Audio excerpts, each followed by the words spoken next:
Hello and welcome back. So today I want to speak about Atmos. I had a few clients that asked about if I was, doing the Atmos game, if I would deliver in mixes in Atmos, and I said I don't. And I wanted to do a short video explaining my rationale. So whenever somebody asks for an Atmos, I'll just point to them to this video. So basically, my personal opinion is that Atmos for music doesn't make sense. And here are my main arguments. So basically, most people no longer sit in a room to listen to music. So assume you're in a movie theater and there's a surround sound setup. So basically for 2 hours, you're sitting in a stationary position, watching the movie, and your relative position to the speakers is mostly stationary. You don't move. So you'll get a consistent experience. So if there's dialogue, it's coming from the same space. If there's like music, it's coming from the same space. If there's like effects like bullets, flying around, they are flying around. So your relative position is static and the location of the speakers makes sense. But people don't listen to music that way anymore. They listen to using like small Bluetooth speakers and carry that around.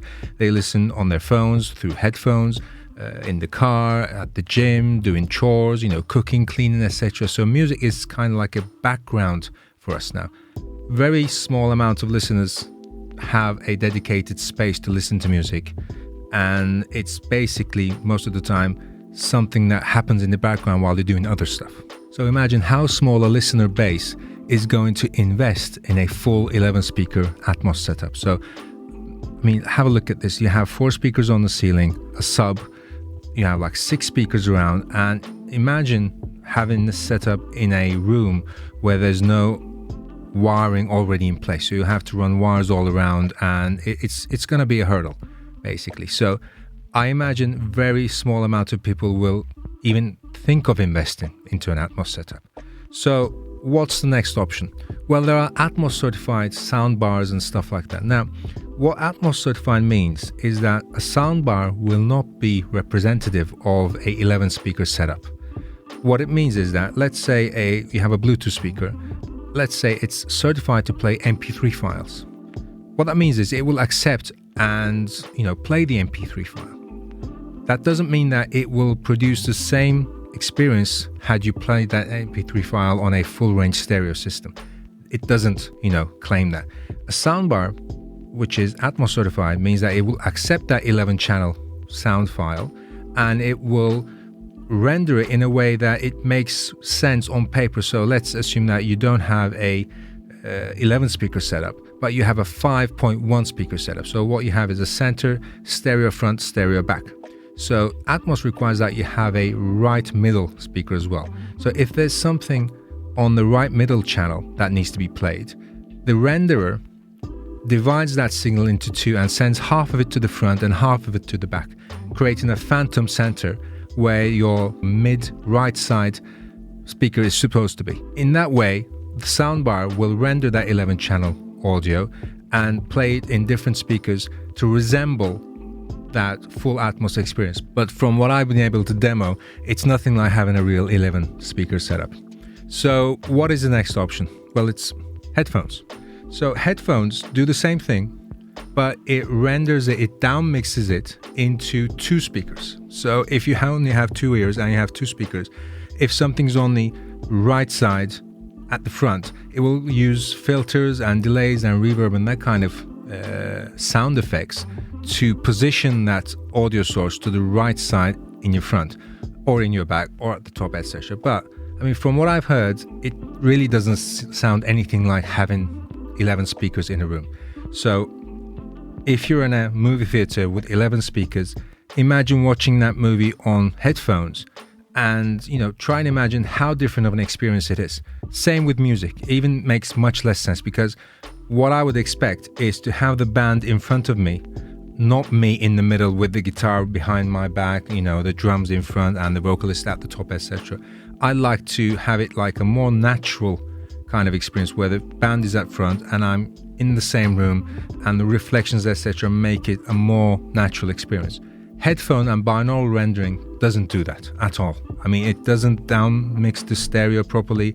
It just sounds like it's in a small room with reflective surfaces all around. So why do we have all this Atmos talk? I mean, Audient has just released a new audio interface called, what's it called? Auria. Okay, it's called Auria, and it's an immersive audio specialized audio interface. So it's clearly expecting that people will invest in an Atmos studio and produce music in Atmos.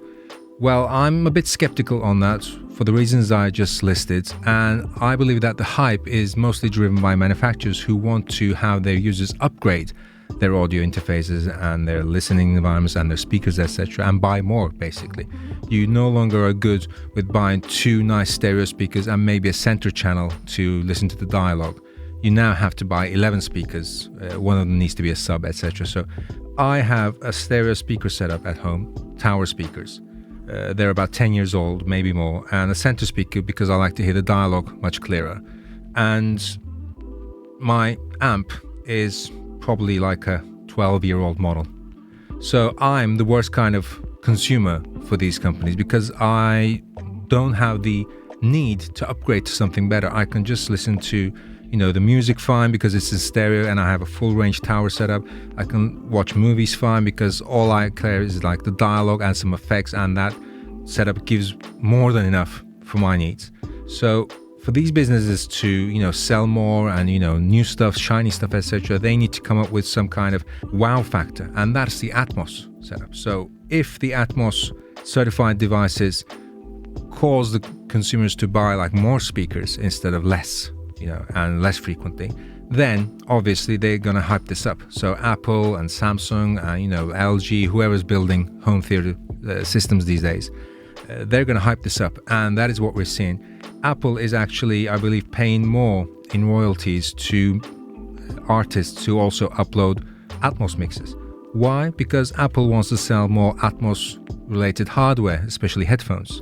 So yeah, we're going to hear about Atmos for a while, but in time, I believe we're going to see less and less demand, and companies will quickly realize that Atmos is not going to, catch on with consumers, and they'll, slowly let that slide in a few years.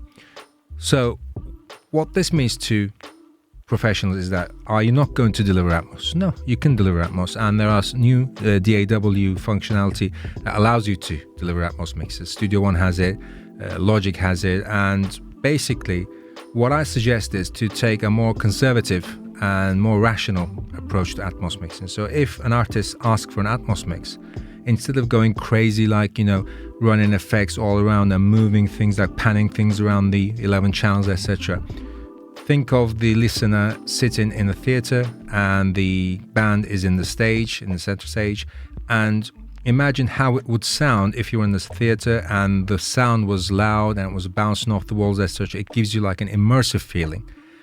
It makes you think that you're in the room with the band, you're in the hall with the band.